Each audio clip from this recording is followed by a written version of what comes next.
कारण हे एकच आयुष्य आहे आणि ते जगलं पाहिजेत, मस्त आनंदाने जगलं.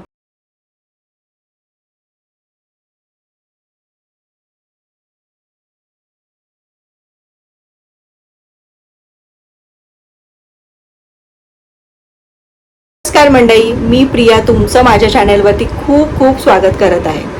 आणि आज माझ्याबरोबर तुमचं स्वागत करायला कोण आहे बघा. बनू हाय कर. आज त्याची तब्येत थोडी ठीक नाही आहे, त्याला सर्दी खोकला झालेला आहे आणि त्याला थोडंसं ओमिटिंगसारखं सुद्धा होतं आहे. आता मी त्याला औषध दिलेलं आहे, बघू नाही बरं वाटलं तर डॉक्टरकडे घेऊन जाईल. आणि आज मी सकाळीच ब्लॉग करायला सुरुवात केलेली आहे. माझं आता जेवण वगैरे बनवून झालेलं आहे, जेवायचं बाकी आहे आणि सकाळीच माझं सगळं आवरून होतं. कारण प्रिशा आणि सागर सकाळी लवकर निघतात. आज प्रिशाला सुट्टी आहे तशी, त्यामुळे मग आज थोडंसं रिलॅक्स होते मी, एवढं घाईघाई नव्हती. पण आता आम्हाला जायचं आहे फिरायला. कुठे जाणार आहे आपण फिरायला? तू येणार आहे माझ्याबरोबर फिरायला? नाही, मी एकटीच जाणार आहे फिरायला. तू पण येणार आहे फिरायला? नाही, तू नको माझ्या बरोबर, तू नको ना. बर, आज आम्ही जाणार आहोत बाहेर फिरायला, म्हणजे याच्या भाषेत मी जाणार आहे एका कार्यक्रमाला. तर बघू आता जेवण वगैरे आम्ही निघू, त्यामुळे मला तयारी करायची आहे आता आणि तयारी करून वगैरे मी तुम्हाला नंतर भेटेन. चला आता आम्ही छान रेडी झाले आहोत त्या इव्हेंटला निघण्यासाठी. आणि मी तुम्हाला तर सांगते ते आम्ही कोणत्या इव्हेंटला चाललो आहे. वी मुक्त म्हणून एक मंच आहे, जे असे लेडीजसाठी असे फंक्शन्स वगैरे असतात, तसा एक त्यांचा ग्रुप आहे. ते असे इव्हेंट्स अरेंज करत असतात. आणि आता श्रावणानिमित्त त्यांचा एक इव्हेंट आहे वाशीला. आता आम्ही त्या इव्हेंटला निघालो आहोत आणि असंच आम्ही छान छान रेडी झालेलो आहेत. आणि बनूची एक्साइटमेंट बघा तुम्ही कशी आहे. फिरायला जायचं म्हटलं की तो एकदम फुल रेडी असतो. बनू जायचं फिरायला? फिरायला जायचं? कुठे जायचं? कुठे जायचं? अरे कुठे फिरायला जायचं? तो असा आज करत राहणार. चला आता आम्ही निघतो आणि आता मी तिकडे डायरेक्ट तुम्हाला हॉलमध्ये जाऊनच भेटते. विष्णुदास भावे नाट्यगृहात हा कार्यक्रम होता आणि हॉलमध्ये पोचले तेव्हा नुकताच कार्यक्रम सुरू झाला होता. आणि लावणी सम्राट आश्मिक कामटे या कार्यक्रमाचे गेस्ट आणि परीक्षकसुद्धा होते. ते इथे स्पर्धेचे नियम स्पर्धकांना समजावून सांगत होते.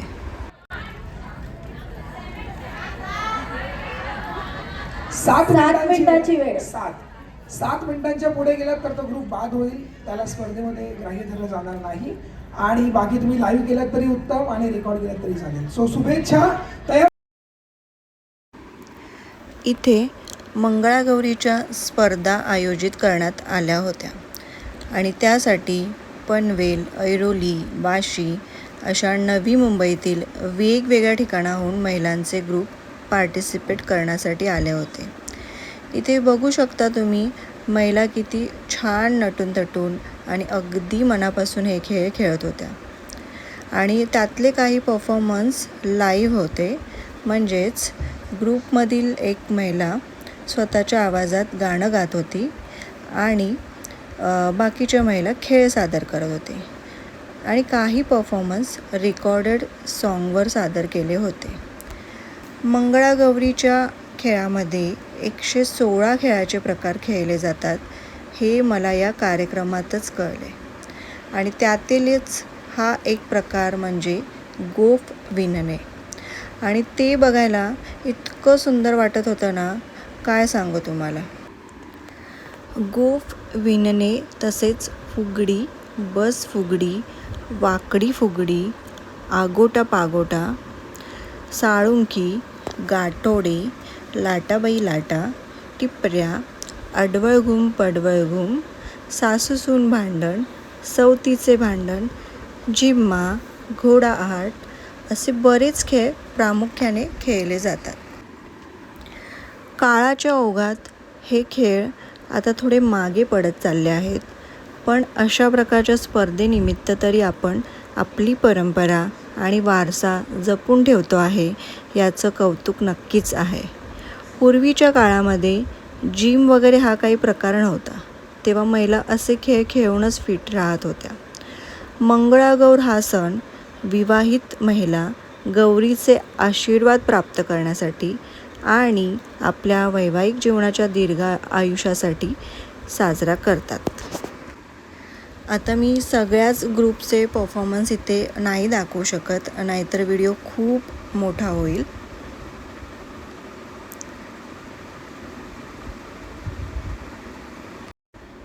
मंगळागौरीच्या स्पर्धेबरोबरच हा एक सोलो परफॉर्मन्स झाला होता. आता मला यांचं नाव आठवत नाही आहे, पण त्यांनी महिलांची एक्साइटमेंट खूपच वाढवली होती. आणि बघू शकताय तुम्ही, काही महिला उठून चक्क डान्स करायला लागल्या होत्या आणि खूप छान सादरीकरण होतं यांचं. मला खूप आवडलं. या चिमुकलीला सगळ्यांना परफॉर्म करताना बघून राहावलं नाही आणि हा लाठीकाठीचा खेळ खेळायला ती स्टेजवर आली आणि हा परफॉर्मन्स तिने ऑन दी स्पॉट केला होता. खूप गोड परफॉर्मन्स होता आणि याचं प्रोफेशनली प्रशिक्षणसुद्धा ती घेत आहे.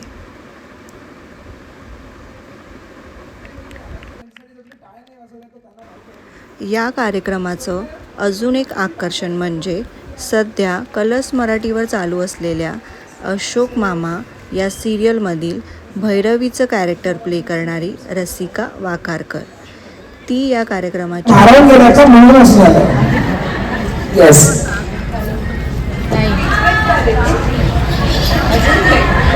हॅलो, आय थिंक माईक पण स्पीचलेस झाला माझ्यासोबत तुम्हा सगळ्यांना बघून. पण नमस्कार, खूप खूप छान वाटतं इथे येऊन.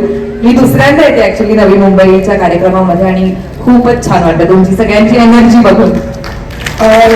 दुसऱ्यांदा येते, पण दुसऱ्यांदा ही मुक्तामध्येच येते, त्यामुळे हे आमचं होभाग्य आहे की तू आम्हाला पुन्हा एकदा इथे लाभलीस. आणि लास्ट बट नॉट लिस्ट म्हणजे लावणी सम्राट आश्मिक कामटे यांचा परफॉर्मन्स. म्हणजे काही बायका तर फक्त यांची लावणी बघण्यासाठी आल्या होत्या आणि यूट्यूबचे काही नियम असल्यामुळे मी इथे सॉन्ग प्ले नाही करू शकत, पण त्यांनी काय धुमाकूळ घातला आहे ते तुम्ही बघतच आहे. आणि काय बोलू मी, म्हणजे मी अगदी स्पीचलेस आहे. काय बोलावं काय नाही बोलावं हे मला कळत नाही आहे. आणि महिला इतकं एन्जॉय करतायत हे तुम्ही बघतायतच. आणि प्रत्येक महिलेची अशी इच्छा होती की त्यांनी आपल्याबरोबर येऊन डान्स करावा, आपल्याबरोबर नाचावं आणि डान्स करता करताही सेल्फी काढायचं काही सोडत नव्हत्या. एका क्षणी मलाही असं वाटलं की उठावं आणि त्यांच्याबरोबर जाऊन नाचावं, पण शूट करत होते त्यामुळे काही उठले नाही, फक्त बघतच राहिले. आणि इतक्या जवळून बघताना खूप मजा आली, खूप छान वाटत होतं त्यांना बघून. आणि मी पहिल्यांदाच त्यांचा हा लाईव्ह स्टेज परफॉर्मन्स बघत होते, त्यामुळे मी अगदीच भारावून गेले होते. आणि कोणीच त्यांना सोडायला तयार होत नव्हतं.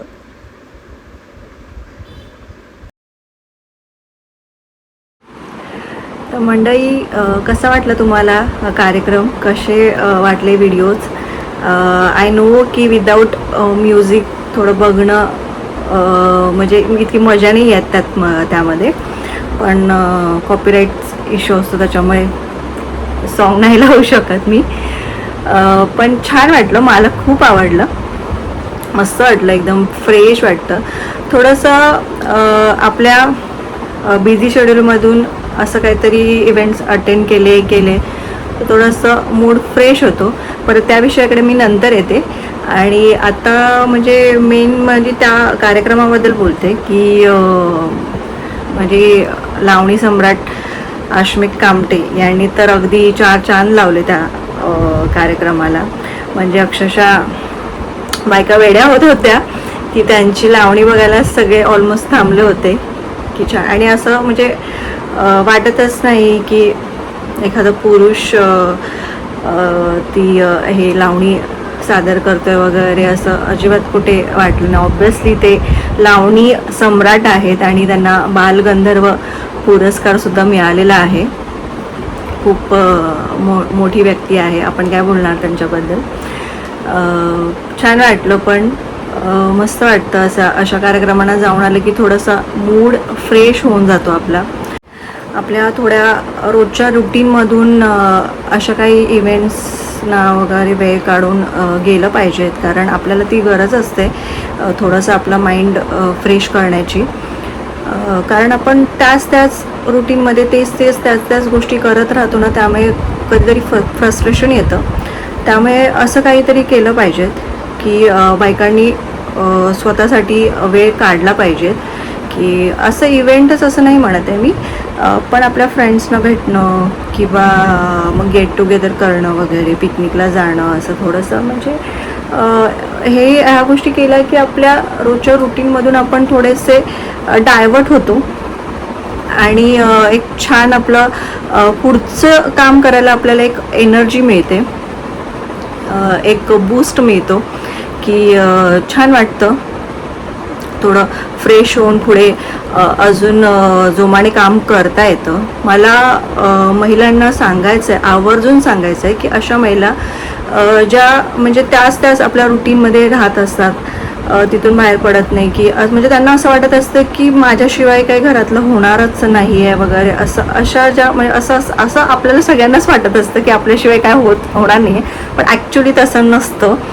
आपण नसलं तरी गोष्टी पुढे जात असतातच. त्यामुळे आपण थोडा वेळ काढला पाहिजे त्या गोष्टीतून आपल्या स्वतःसाठी, कारण ते आपल्यासाठी खूप गरजेचं असतं. कारण हे एकच आयुष्य आहे आणि ते जगलं पाहिजेत, मस्त आनंदाने जगलं पाहिजेत. असं नको की बोरिंग लाईफ जगलं आणि झालं आपलं, संपलं आयुष्य, असं नाही व्हायला पाहिजे.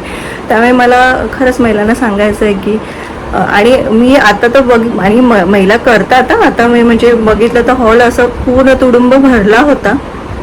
छान हे करतात, जातात, पार्टिसिपेट करतात वगैरे. खूप आता महिला येतात पुढे, असं नाही म्हणत आहे की मी, पण मी अशा महिलांना सांगते की जे लोक नाही अजून पण हे करत आहे, त्यांना नाही वेळ काढू शकत आहे किंवा हे करत नाही, पण वेळ काढा त्यातून आणि या गोष्टी अशा अटेंड करा, स्वतःसाठीही वेळ द्या, कारण ते खूप गरजेचं असतं. सगळ्यांच्या करण्यामध्ये ना आपण आपलं आयुष्य जगतच नाही, खूप मागे राहतो आपण. असं ह्याच्यासाठी कर, त्याच्यासाठी कर, हे कर, त्यामुळे आपण आपलं काही जगतच नाही. तर मला म्हणून अशा महिलांना सांगायचं आहे, सगळ्याच महिलांना सांगायचं आहे ऑब्व्हियसली, की आपण थोडंसं वेळ काढून याच्यामध्ये आपल्यासाठीही जगलं पाहिजेत. आणि ना माझी खूप इच्छा आहे अशी, हे मंगळागौर वगैरे खेळायची. मी कधी असं खेळलेले नाही आहे, त्यामुळे मला असं खूप इच्छा आहे, अशी आतून इच्छा आहे की असं काहीतरी स्टेज परफॉर्मन्स वगैरे करावा. असं आवडतं मला या गोष्टी सगळ्या करायला, पण नाही मिळाल्या अजून मला करायला. तर मी इंटरेस्टेड आहे. कोणी जर असेल, कोणाचे मंगळागौरीचे ग्रुप असतील तर मला DM करा, मी इंटरेस्टेड आहे. ऐरोलीचे पण ग्रुप होते 2-3, तर माझ्याकडे काही तुमचे कॉन्टॅक्ट नंबर नाही आहेत, पण कोण बघत असेल तर मला DM करा. मी इंटरेस्टेड आहे त्या गोष्टीसाठी की मलाही असं करायचं आहे. खूप छान वाटतं, मस्त मजा येते हे सगळं करायला. बरं, तर आत्ता हा व्हिडिओ आपण इथेच एंड करूया की भरपूर झालं आता बोलणं, आणि मी आता तिथे थांबवतो.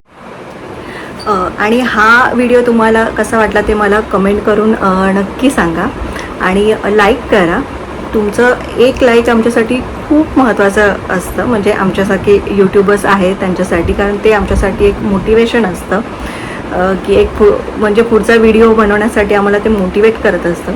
आणि हो, चॅनलला सबस्क्राईबही करा, कारण तुम्ही व्हिडिओज बघतात पण सबस्क्राईब नाही करत आहे.